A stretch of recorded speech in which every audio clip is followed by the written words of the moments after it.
girlfriend ka na. Pero hinahanap kita sa kanya, Pia. Sinasabi mo lang yan kasi ako ang kasama mo araw-araw. Dapat nga wala ka na dito. Bakit hindi mo ko mapalayas? Dahil may konsiderasyon ako, Greg. Pinipili ko pa rin intindihin ang sitwasyon mo kahit mahirap. Hindi mo magagawa yan kung wala ka na talagang nararamdaman. Huwag mo akong guluhin, Greg. Nalito, umalis ka na. Yan ba talaga ang gusto mo? Hindi ko alam!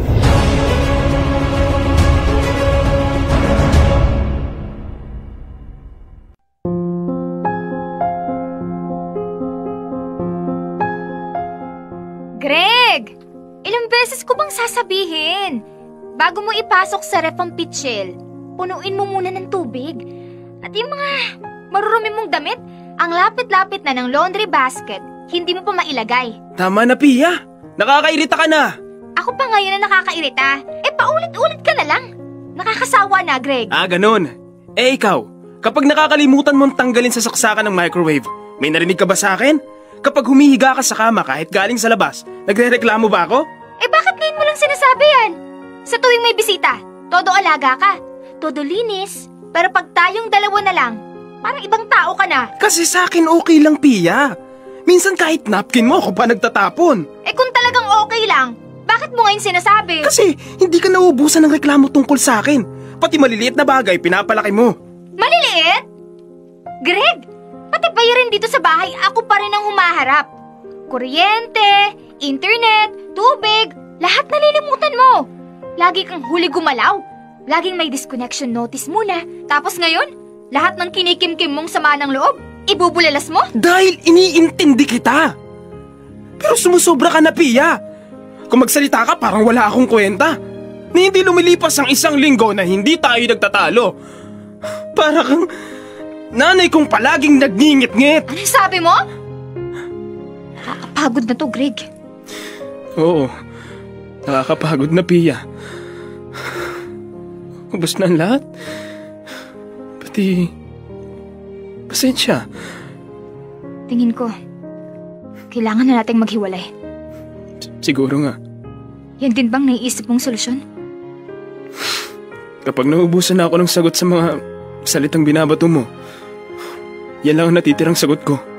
Kung pareho pala tayo ng nararamdaman, baka nga dapat tapusin na natin to. Mabuti pa nga.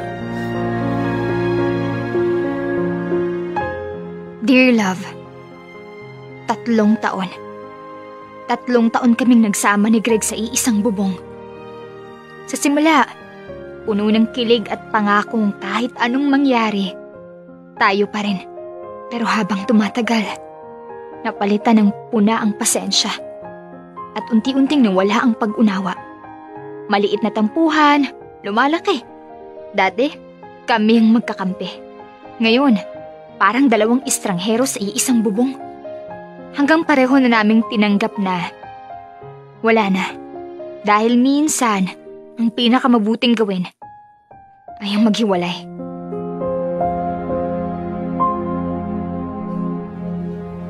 Alam mo, buti na lang at natuloy na rin yung hiwalayan nyo. Matagal na namin gustong sabihin na, Pia, toxic na kayo ni Greg sa isa't isa. Totoo. Girl, kahit ikaw, kita sa mukha mo na hindi ka na masaya. Haggard ka araw-araw. Pero, kamusta ka na ngayon? Sa naging desisyon mo? Okay naman. Actually, binigyan ko na talaga ng sobrang daming chances. Napakahabang pasensya. Pero kahit anong timbang ko, pareho pa rin ang bagsak. Pareho na pala kaming gusto na ng ending. Well, ganyan talaga ang buhay. Walang ibang daan kundi pasulong. Correct. So ano na, girl? Saan na si Greg ngayon?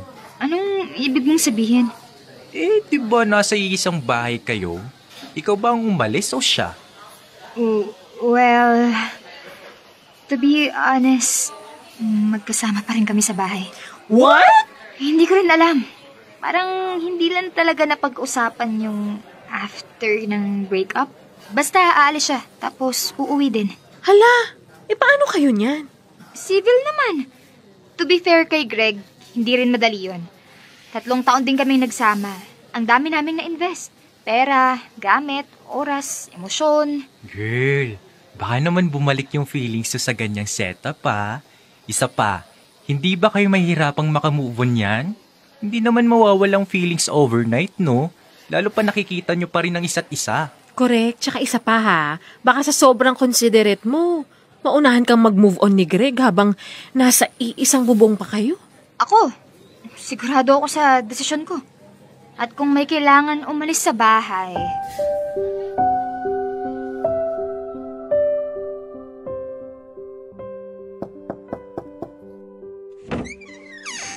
Oh, andito ka na pala. Oh, salamat sa pagbukas ng pinto. May natirang pagkain dyan. Kung hindi ka pa kumain. Pero kung ayaw mo, akin na lang yan. Bukas pang almusal. Salamat. Kumain na ako sa labas. Nakakaya naman. Nag-abala ka pa. Hindi ko naman yan tinira para sa'yo. Talagang hindi ko lang naubos kanina. Okay. Salamat pa rin. Greg, pwede ba tayong mag-usap? Tungkol saan? Kasi hindi pwedeng ganito ang setup. Gusto ko lang malaman, kailan mo balak lumipat? Sa totoo lang, iniisip ko rin yan. Pero baka pwedeng humingi ako ng konting palugit. Pambuela lang, makabangon muna bago umalis. Walang problema, Greg. Medyo malaki-laki na rin ang na-invest ko dito. At hindi ko rin inakala na maghihiwalay tayo ngayong taon. Naiintindihan ko. Salamat, Pia. Pero huwag ka mag-alala. Kapag kaya ko na, aalis na agad ako. Pasensya ka na. Pasensya na rin.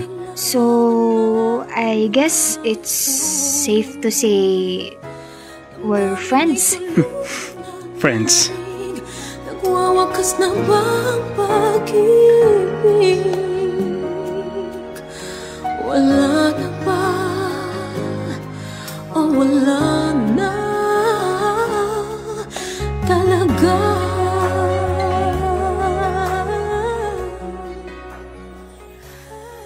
Lumipas sa mga buwan na magkasama pa rin kami ni Greg sa iisang bahay. Kahit matagal na kaming wala. Tahimik lang. Walang sigawan, walang sumbatan. Parang mas naging maayos pa nga kami bilang hindi na magkasintahan. Magkatrabahong nakatira sa iisang unit. Minsan nagkakwentuhan pa. Minsan parang wala lang. Hindi ko na rin tinanong kung kailan siya lilipat o kung may plano pa ba siyang umalis. At ako naman, tinanggap ko na lang na ganito na kami. Nagkahiwalay pero magkasama. Walang mali siya. Walang paano kung hanggang isang gabi, bigla niyang sinabi, may iba na siya. Grabe! Ang tindi ng effects ng movie na to. Talagang pinagkagastusan. Mas malupit siguro to kung sa sinihan pinanood. Oo nga. Pero gastos lang yun. Ayos sa bahay. Tipid pa. Sandali, Pia. Pause mo muna, please. Sige, walang problema. Hello, babe? Oh, bukas? Pwede. Wala naman akong lakad. Samahan kita. Okay, see you. I love you. Babe? Huh? Wow. Oo. Hindi ko pala nasabi sa'yo. May bago na akong girlfriend. Oo nga eh. Araw-araw tayong magkasama pero hindi ko nahalata. Galing mo rin magtago ah. Hindi kasi demanding si Luisa. Chill lang siya. Luisa. Pangalan pa lang parang maganda na agad. Alam ba ni Luisa na magkasama pa rin tayo sa bahay? Oo, nasabi ko naman. Nahirapan siyang intindihin nung una, pero pinaliwanag ko na lilipat din ako soon. Alam niya na we're just friends. Nung tinanggap niya yung sitwasyon, noon ko nasabing sigurado na ako sa kanya. Okay. Mabuti naman. Well, congratulations. Sana ayusin mo na this time, ha? Oo naman. Ikaw, wala ka pa bang dinidate? Wala pa. Wala yan sa listahan ko ngayon. Hindi pa timing. Hindi ko talaga alam kung anong dapat kong maramdaman nung sinabi ni Greg na may iba na siya. Alam ko naman sa sarili ko, hindi ko na siya mahal. Matagal na. Pero, bakit ganun? Parang may kurot pa rin. Parang may biglang sumikip sa dibdib. Hindi ko rin maiwasang mapaisip. Ganun lang ba ako kadaling palitan? paano siya nagkaroon ng iba habang magkasama pa kami sa bahay? At mas nakakainis, wala akong karapatang magalit. Hindi ko na siya jowa. Hindi ko na siya pwedeng tanungin ng kung ano-ano. Pero, sa totoo lang, ang dami kong gustong itanong. Nananadya ba siya? O naka-move on na talaga siya at ako na lang tong naiwan? Hindi ko rin sure kung nasasaktan pa ba ako o pride ko na lang to. Ang labo, no? Pero totoo, ang gulo sa loob. Pero sa dulo, wala rin akong magawa. Kasi, ako rin naman yung pumayag sa ganitong setup. Ako rin tong umuo sa tahimik na hiwalayan.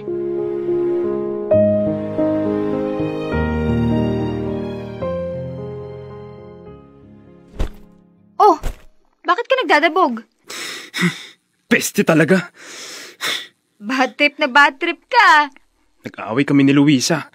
Ay nako, ano na naman yan? Walaan ko, babae. Hindi, Pia. Basta, parang hindi pa niya ako lubos na kilala. Bakit hindi niyo pag-usapan? Ewan.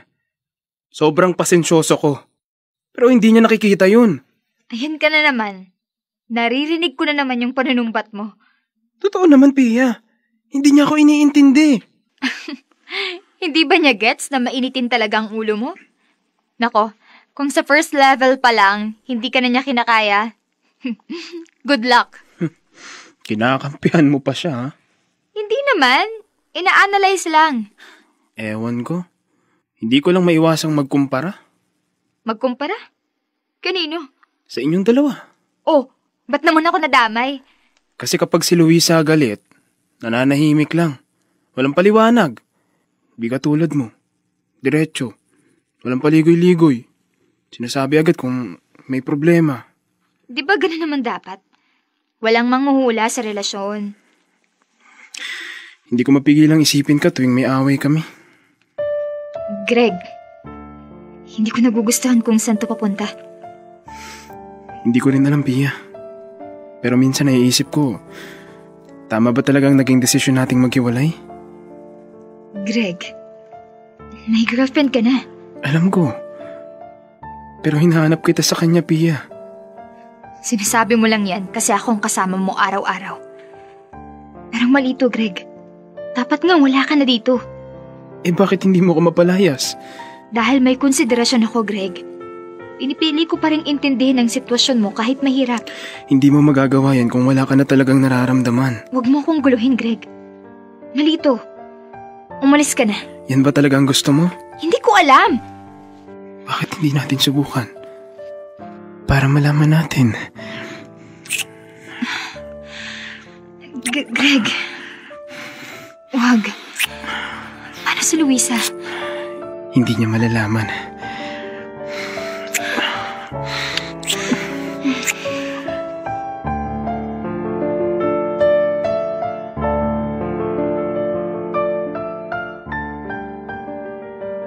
Dear love. Oo. Nangyari ngang hindi na dapat nangyari. Hindi namin napigilan ang isa't isa ni Greg. Nahulog ulit. Sa init. Sa damdaming matagal ng kinikimkim. May Luisa na siya. Pero tuwing nagkakaproblema sila, ako pa rin ang nilalapitan niya. Hindi para makipag-usap, kundi para ilabas ang bigat at init ng nararamdaman niya. Alam kong talo ako. Alam kong mali. Pero tuwing magkasama kami, hindi tumatakbo ng tama ang isip ko.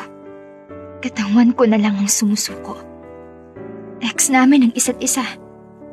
Pero sa tuwing may pagkakataon, kami ay nagiging isa.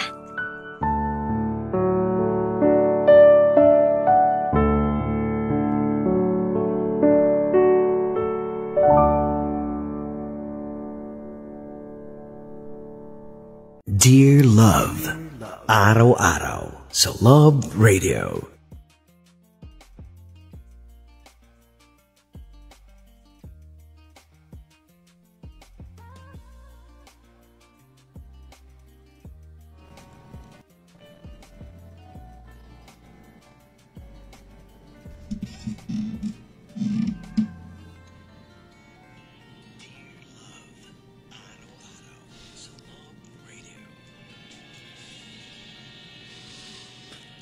At iyan ang kwento ng ating Dear Love ngayong Feel Good Tuesday sa pinamagatang X na kwento ni Pia at ni Greg, and of course with special participations of Lucia. Di mawawala yan. Lagi may ganong special participations. Ay nako, kabisyo, nakakaloka itong kwento natin ngayong Tuesday sa Dear Love. Grabe naman yun eh. So, kwento yan ni Greg at Pia na 3 taong magkasama or magjowa at magkasama rin sa iisang bubong, 'di ba? At naghiwalay sila dahil nga sa hindi pagkakaintindihan, nagsermonan, nagkasumbatan na mga bagay-bagay na ginagawa sa loob ng bahay. Para doon lang maghihiwalay, talaga ba? Charot. Parang ang babaw naman noon, 'di ba? Nagbibilangan sila ng mga ginagawa nila sa bahay and all. Tapos noon, ayan, parang nawala na yung nagsumuko na lang sila sa isa't isa, 'di ba? Nakakaloka 'yon. Pero ang ito na yung pinakamatindi at twist ng storya natin ngayon, no? Kung nakinig kayo talaga ng bonggang-bongga. Naghiwalay sila, pero magkasama pa rin sila sa bahay ng ilang buwan, diba? So, ibig sabihin, kahit na mag-ex sila nananatili pa rin sila sa iisang bubong. Abay, paano na makaka-move on kung araw-araw mong nakikita at nakakasama yung taong naging parte ng buhay mo ng 3 taon? Paano? Sige nga, paano natin gagawin yun, diba? Pero naging civil naman sila sa loob ng kanilang bahay. Yun, parang mas naging magaang yung pagiging from lovers into pangalan nito, into friendship, 'di ba? Mas naging maayos yung relasyon nila hanggang sa eto na. Charot. Hanggang sa pumasok si Lucia sa buhay ni Greg. So, nagka-jowa na, in short, itong si Greg kay Lucia, or naging magjowa ni sila. Habang ito si Pia naman, syempre, ang sakit. Feeling ko dito yung hindi pa ganon ka-move on itong si Pia at sobrang nasaktan din talaga. Hindi ba? At kahit na nasasaktan siya, of course, hindi niya kailangan ipahalata na siya ay nasasaktan. Dapat okay lang siya, ayos lang siya. Ganon. But anyway, so ganon ang naging sitwasyon. Di ba? Ang lala. Charot. Grabe naman yung ganon. May girlfriend ka na. Pero, in fairness dun kay Lucia, talagang pinayagan niya na magkasama pa rin sila ng ex niya. Kung ako yun, hindi ko papayagan yun dahil I don't know kung ano ang nangyayari sa panahong hindi ka present dun sa loob ng bahay na yun, di ba? At, nako, alam mo yan. Pag ang tukso lumapit na, ay nako talaga. Which is, nangyari rin naman talaga kay Greg at kay Pia. Sa panahon na si Greg ay may issue at nagkakaroon ng conflict at pag-aaway sila ng girlfriend niyang kay Lucia, ayun, ang takbuhan niya at ang labasan niya ng sama ng loob ang kanyang ex na si Pia. Diba? At dahil doon, naikumpara. Ibig sabihin, parehas silang hindi makamove on. Kung yung isa, meron pa gelling effect dun sa bagong jowa, yung isa naman, ikinukumpara ka dun sa present, ay dun sa ex, dun sa present. Naguluhan ba kayo? Charot. Hindi, di ba? So, ibang level yon, hanggang sa yun naglapat ang kanilang mga labi at napunta na nga sa mainit na pakikipagbakbakan. Ay, nako, nakakaloka. From original, naging kabet na si Pia. Ay nako, Pia, kung ako sa'yo, tigilan mo na yan. Kailangan ialis mo na sa sirkulasyon mo talaga ng tuluyan ayang si Greg. Dahil, nako, ayaw nating pumasok sa ganyang sitwasyon na ikaw na yung kabit. Di ba? Wala ka na kasing karapatan ng buong buo sa kanya dahil tapos na kayo eh. Alam mong may girlfriend siya. At ikaw namang, Greg, ay nako, red flag ka na agad dahil sa mga ganyan na ginagawa mo, parang hindi na nakakatuwa. Ang sarap mong tampalin. Ay nako, yan ang ating kwentong nakakaloka ngayong Feel Good Tuesday sa Dear Love. Kaya naman, kabisyo, make sure na palagi ka nakatutok dito sa 98.3 Love Radio Palawan para sa mga kwento ng Dear Love from Monday to Friday. O siya, magkita ulit tayo bukas sa panibagong storya ng Dear Love. Muli ako ang nag-iisang Mama Harat, Mama Morenat. Tuloy natin ang kwentuhan sa Facebook page.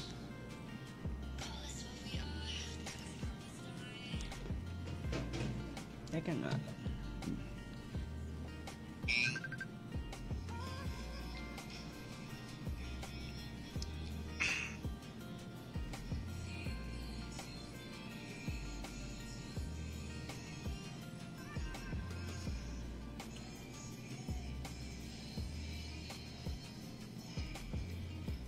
Nagmamadali ka na naman kasi gabi siya oras 6:33.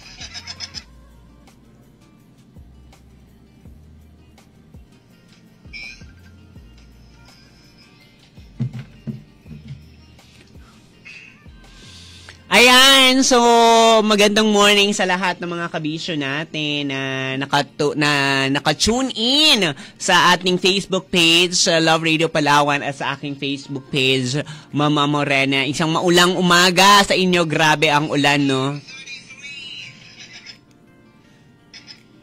Grabe yung ulan ngayong Feel Good Tuesday kasi nga may LPA tayo at may mga talaga at may bagyo tayo, no? So, ayan. May pasok pa rin naman po tayo, kabisyo, kahit na umuulan. So, mag-ingat po tayo sa daan, mga kabisyo. But anyway, so yun ang kwento nga ng ating Dear Love. Sana nagustuhan ninyo. Pero grabe, nakakaloka. From original, naging kabit na ng bonggang-bongga itong si Pia, na nakakaloka. Pero grabe. Feeling ko at this point, what I can say about sa ganyan, kapag ex na, kasi hindi talaga mawawala yung tukso kung parehas pa rin kayong magkasama sa iisang bahay. Well, hindi ko i-disregard yung ibang may ganyang feeling kasi yung iba kaya yung ganyan eh. Pero most of the time, hindi kaya yung ganyang sitwasyon. Hindi ba? Yung iba nga, pag mag-ex na, talagang totally black lahat eh. Walang komunikasyon, as in literally na hindi niya na dapat nakikita yung social media mo, ganyan. As in, wala na siya, i-unfriend lahat ng mga close friends nyo na naging close nyo, ganyan, families, relatives na naka-add sa Facebook, diba, ganyan, para totally maging strangers kayo sa isa't isa, diba? Pero sa ganitong sitwasyon kasi, ang tendency dito, and 80% chances are talaga magkakaroon ng tukso between the two ex, diba? Kahit pa nagkaroon pa ng jowa ang ex mo, 'di ba? So tulad ni Greg, may jowa siya at ang comparison niya pa rin yung ex niya. Ibig sabihin kahit papaano may pagmamahal pa siya dun sa ex niya, 'di ba? Yun yung pattern. 'Di ba? Parang naalala ko yung isang ganyan dati na na parang feeling ko mahal niya pa ako. Charot. Yung dating naikukumpara niya ako lagi dun sa present niya. Ako yung ex, tapos ako yung present niya. Ganon. So, yun. Diba? So, yun. Feeling ko kailangan talagang maghiwalay nila sila ng landas eh. Dahil ang tukso ay tukso. At hindi mapipigilan kapag dumampi na yung mga labi ng isa't isa. Hindi ba? Wala nang makakapigil dyan. Parang kahit na gustuhin man ng utak mo yan, pero yung katawan mo, dinadala ka na lang sa ganong sitwasyon. At apakahirap nun, lalo na kapag, nako, naipasok. Ay, may, charing. Hindi, yun, di ba? So, ako dapat maghiwalay sila ng tuluyan. Ganun siya. Para wala ng mga ganyan na issue. Kung talaga naman, pwede rin naman silang mag-friends. Alam mo, naniniwala naman ako yung may mga iba rin naman na kaya makipag-friends sa ex. Ayan. So, tulad ko, we're still friends sa aking ex. Ganyan, we're still talking. Hanggang kaso, parang nag-limit siya nung time na nagkaroon na siya ng bagong partner in life, ganun. Though nagkakasama kami, I remember sa isang bakasyon, nagkasama kami. 'Di ba? So, mahirap. Ako na nagsasabi. Mahirap. 'Di ba? Mahirap yun na I remember that time, kami ng ex ko, magkasama na kami, nag-Boracay kami. At yung jowa niya. So, sa una, hindi talaga tatanggapin ng jowa niya, magkasama kami, tapos magkasama kami sa room. Kaya bantay sarado talaga yung jowa niya. That time, talagang 24/7 silang magkausap, ganyan, and all. Pero yun na nga, nagkaroon pa rin ng chance. Charay. Diba? Kasi nga, mawawala ka sa ulirat sa mga panahong yun. Ganon siya. Ayun. Yun siya. Kaya ako, it's not advisable na magkasama talaga sila sa bahay. Tanggalin na. At para dito kay Pia, wala, tigilan niya yan. Tigilan niya yan. Dahil magiging kabit siya. Kasi wala na siyang karapatan at all kay Greg, di ba? Unless, hiwalayan niya talaga itong yung bago niyang si Lucia, ganyan, magkabalikan sila. Pero sana pag-isipan uli ito ni Pia.